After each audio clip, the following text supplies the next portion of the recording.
Terhadap Israel digelar hari ini pada Kamis 11 Januari 2024. Pada 29 Desember 2023, Afrika Selatan telah mengajukan gugatan terhadap Israel, kekuatan pendudukan dengan latar belakang keterlibatannya dalam tindakan genosida terhadap rakyat Palestina di jalur Gaza.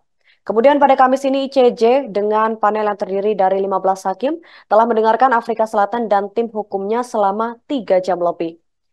Kemudian pengadilan juga disebutkan akan mendengarkan Israel dan sidang akan ditunda untuk mempertimbangkan prosedur dan tindakan yang mendesak pada Jumat 12 Januari 2024 besok.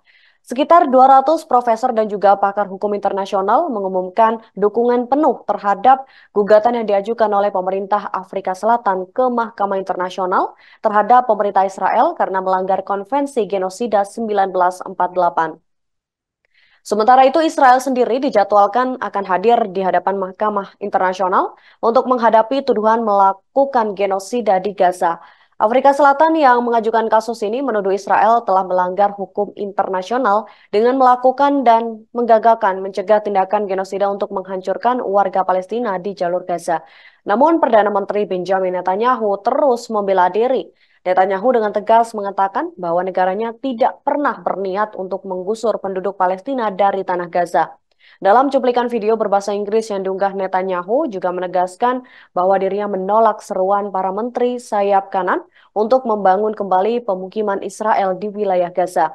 Ia berdalih tindakan militernya tidak dimaksudkan untuk mendepak warga Palestina, melainkan untuk membersihkan Gaza dari militan Hamas yang belakangan ini tengah terlibat perang dengan pasukan tentara Israel.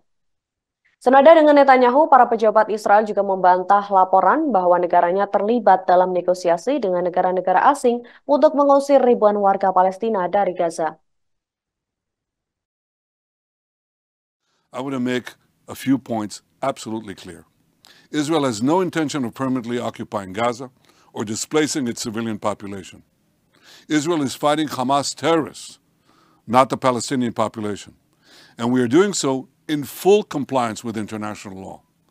The IDF is doing its utmost to minimize civilian casualties, while Hamas is doing its utmost to maximize them by using Palestinian civilians as human shields. The IDF urges Palestinian civilians to leave war zones by disseminating leaflets, making phone calls, providing safe passage corridors, while Hamas prevents Palestinians from leaving at gunpoint and often with gunfire. Our goal is to rid Gaza of Hamas terrorists and free our hostages.